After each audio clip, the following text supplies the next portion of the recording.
How you doing, folks? Yours truly, Randee Ran here for today's talk. Today we talk to Mr. Keith L.Brown, who's a motivational speaker, and he's also known as Mr. I'm Possible. And to tell you the truth, after I got finished interviewing this very good brother, I was fired up, thinking that I could conquer the world, quite frankly. But he's a motivational speaker, and he's rather good. This information delved deep into what he does to motivate fathers as well as motivating today's youth into being what they are supposed to be. And to tell you the truth, I really, I don't want to say fell in love, but I'm really fired up about what this brother is doing. And you really need to listen to the interview. And thanks for the time. All right, and we're back. We are speaking to Mr. Keith L. Brown. He's a motivational speaker, and he's given us some of his very valuable time today. I thoroughly appreciate it, Keith. And how are you? I am empowered, not devoured, Randy. Thank you so very much, sir, for having me on the program to uplift, to motivate, inspire, and empower.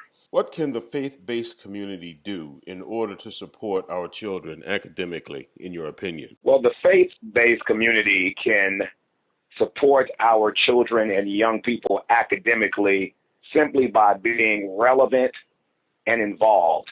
And when I say relevant, I simply mean that the faith-based community itself can become more aware of pop culture, can be more aware of what's going on, trends in terms of what's going on with children and young people, not only in schools, but on a social level as well, because we understand you can't teach someone until you reach someone. And I believe that we must get to the hearts of our children and young people, and then we can get to the heads of our children and young people. So it is very, very important for the faith-based community to be relevant and then to be involved. And when I say involved, from the standpoint that we need more men in the faith-based community to go to the schools, to check on the children and young people, to be more visible in our schools, to be more visible in the community, to be more visible outside the four walls of the faith-based institution. And incidentally, that is being done in a great way. I'm a partner in empowerment with the CME Church, the Christian Methodist Episcopal Church, and in Chicago in October of 2016, I will be headlining the One Church, One School conference that draws thousands and thousands of individuals from across the country to the Chicago and the Midwest area. And what they do is they bridge the gap between church and school.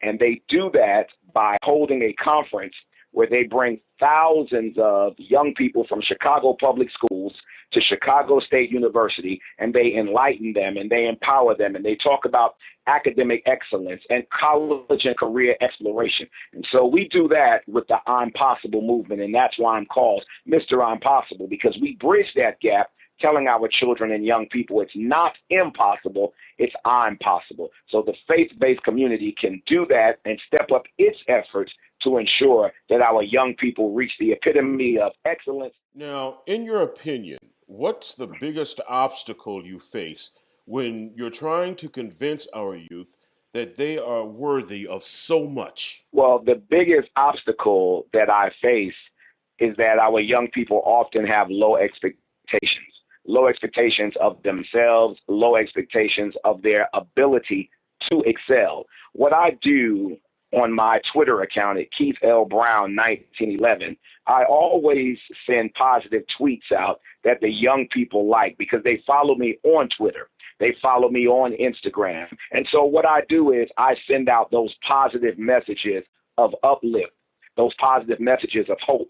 We have 4 affirmations here at the I'm Possible Institute that we tweet every other day at Keith L. Brown 1911. That's I love myself, I believe in myself, I'm proud of myself, and I'm a genius.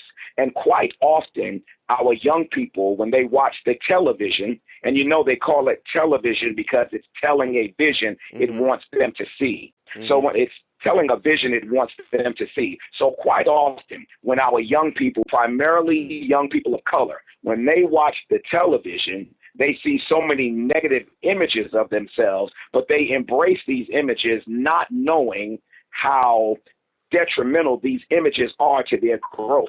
So we go into schools and school systems every single day, every single week, every single month, every single year, and we empower these young people with the message, not impossible, I'm possible. And we do that through repetition.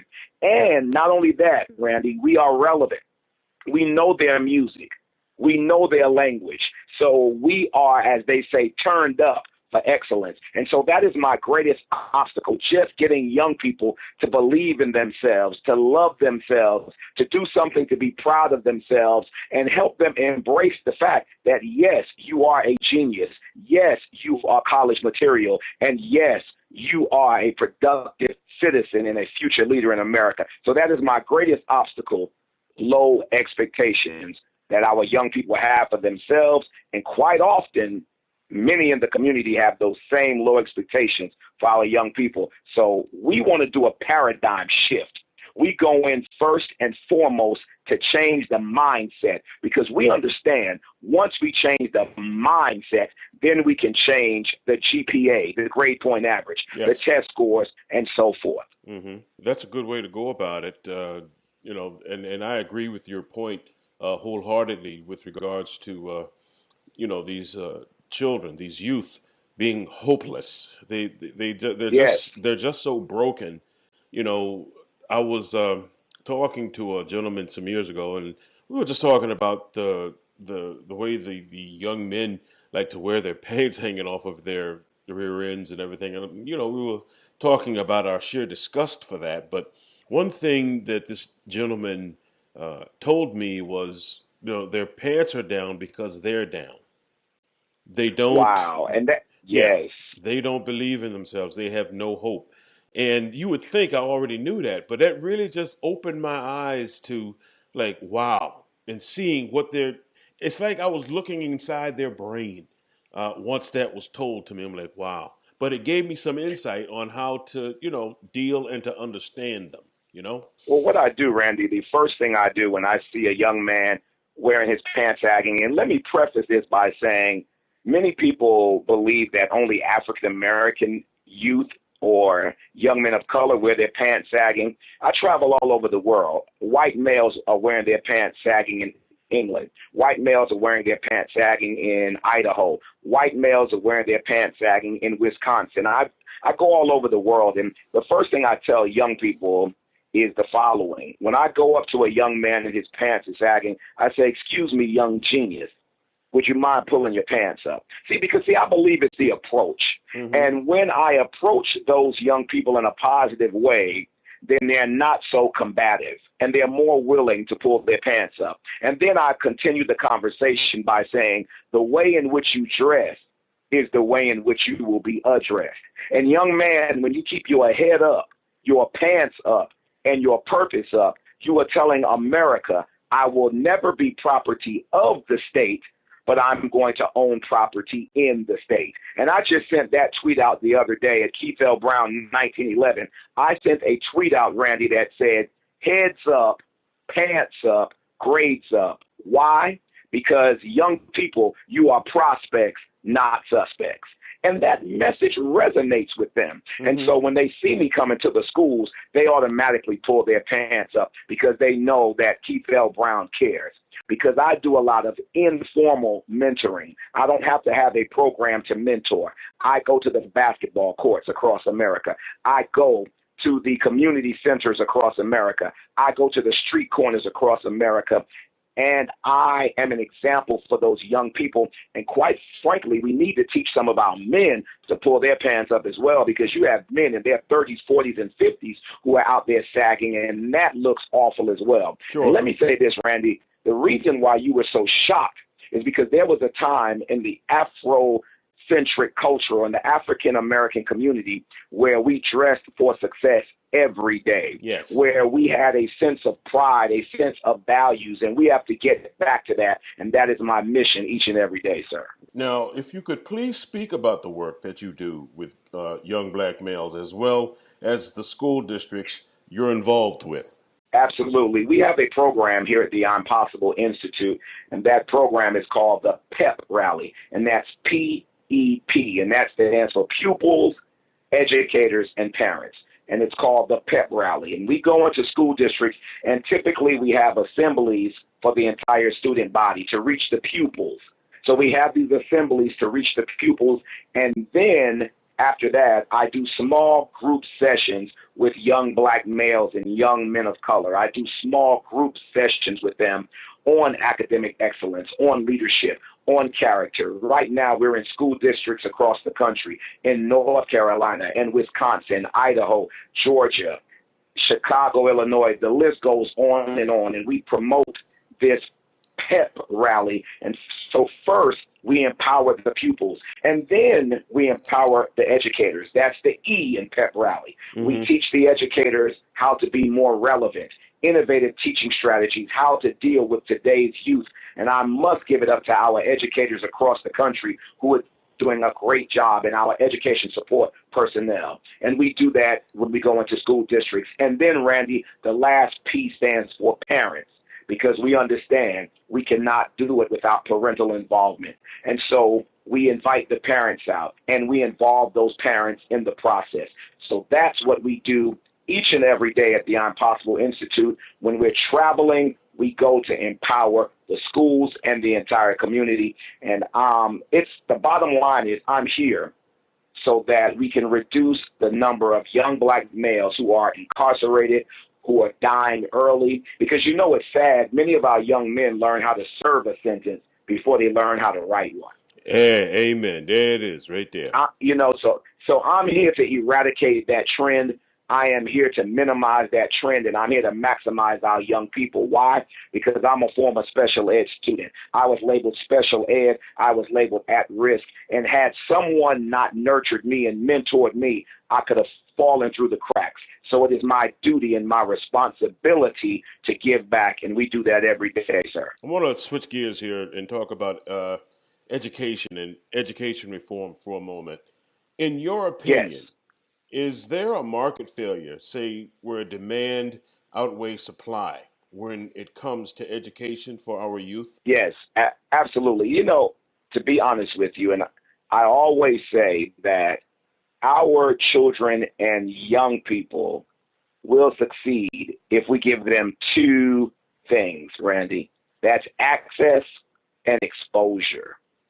They need access and exposure. And many times in our school systems, everyone is just focused on test scores, test scores, test scores. Yes. And I know test scores are important, but I also know that character is important. I also know life skills are important. I also know leadership is important. And that goes back to funding and policy. Mm-hmm. So we understand that we need more funding in our public schools.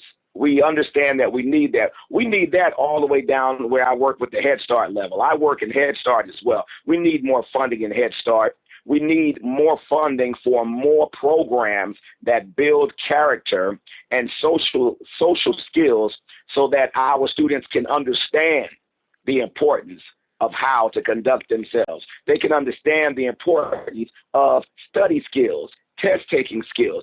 They can understand the importance of why they should get an education. We definitely need more funding, and there definitely needs to be more funding out there to recruit young men of color, primarily young black males, to the education system. And so I will say, yes, especially in those impoverished communities. And let me just say this, poverty is not a learning disability.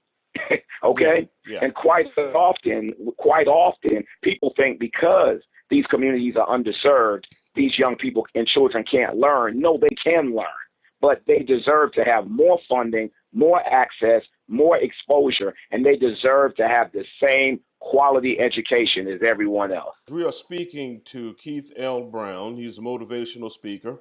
He's also known as Mr. I'm Possible instead of Impossible. He's also, I think, the founder of the I'm Possible Institute, and Absolutely. he's given us some of his very valuable time today. Keith, I want to stay with the education reform for a minute. Uh, Regarding education reform, what types of policies would you like to see implemented to affect positive change? I would definitely like to see more entrepreneurship offered in public schools. I would love to see our young people not only learn about civil rights, but their silver rights. I Mm-hmm. would love some type of entrepreneurial training from elementary through high school so that when they go out in the job market, if our young people are prepared as entrepreneurs, many of them can create positions for themselves that can only enhance the economy. I would also love to see more mentoring programs funded. And what I mean by that is the only time students see professionals from the outside is on career day. I would like to see more partnerships that are designed to empower our young people and give them a real world experience other than just on career day. I would like to see leadership opportunities for our young people, primarily young black males, so that they can see others who look like them who are also successful and significant. I would like to see teacher salaries increase. I would really love to see that because we know that education and teaching, it's a labor of love.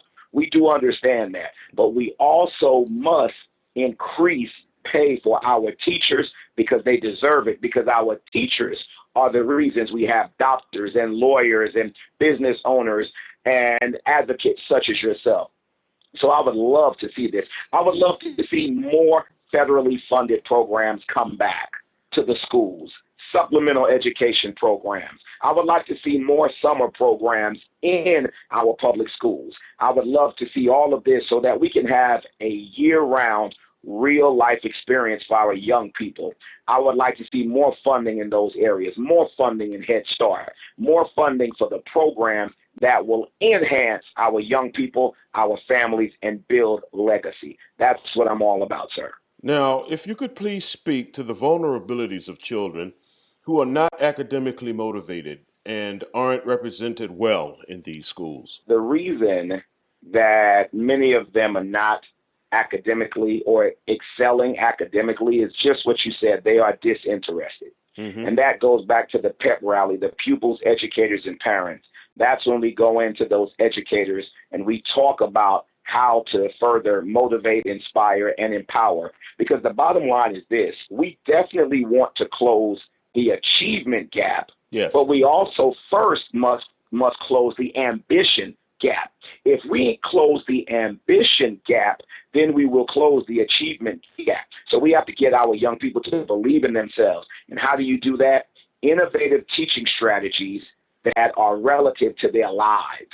So then you need to bring up subjects that are relevant to them, and you make those subjects applicable in math, make them applicable in science, make them applicable in English and technology and so forth. It's all right to love Facebook, but if you want to be great, you can't just be on Facebook. You got to keep your face in the books. That's I right. tell the young men, you understand, it's okay for you to have your Air Force Ones, but understand, young man, with money, you can buy Air Force Ones, but with a great mind, you can one day fly on Air Force One. That's And right. then you understand, then once we are able to get them interested and you get them fired up and you see that light bulb go off, then you can teach them. They will pay attention. They will learn. They will excel. And that can only help us to build legacy. Keith, if you could please speak about your role as the candidate referral consultant for the real life television series Beyond Scared Straight. Absolutely, sir. During my travels across the country, of course, as Mr. I'm Possible, and let me say this, when I go into school districts, I'm more than just a speaker. I am a career exploration facilitator. I'm a college and career exploration facilitator, and that means I go in and I enhance the possibilities for them to seek out college as well as careers. in doing that, in my travels, the real life series, of course, Beyond Scared Straight, there were those administrators and others that referred me to the television network to go out and to bring in some of those young people who I work with across the country. And so it was a joy for me to be able to then refer young people whose lives would be changed by the television show Beyond Scared Straight. I did that extensively for a couple of years. It was a joy to do that, but more importantly, it was an opportunity for me to take at-risk youth and turn them into youth at promise. And we did that through partnerships with A&E's Beyond Scared Straight. And so that was my role, to go into school districts, to find those young people who were headed in the wrong direction and to help them turn it around and go into the right direction. And I did that, sir, and it was a pleasure to be able to take them from being suspects to being prospects. It is all a part of my purpose. You know, I believe that there are only two great days in one's life, the day you were born and the day you discover why you were born. Okay. And when you discover why you were born, you are living your purpose. And so empowering young people, empowering families, traveling across the world, affecting positive change, that's what I was called to do under this not impossible, I'm possible movement. In your work, how do you support fathers and keep them motivated? I'm glad you asked that question because I am a father myself. I have a 20-year-old son who is a junior at my alma mater, the Savannah State University, where he is a servant leader. And so my role then is to make certain that fathers are doing the same, not only for their children, but others who don't have fathers in the home with them. We have a program called Building Fathers, Fathers, not Farters. So we want them to be fathers, not farthers, meaning don't be far away. And so we empower these men by validating their very existence. I do that at conferences across the country through Head Start programs, through communities and schools, through family advocacy agencies, through school systems, and even faith-based institutions, where we must empower our men and get our men more involved, because as you know, many times the dads will send the moms to the PTA meeting. They will send the mothers to all of the activities, but we're asking that our fathers be more involved.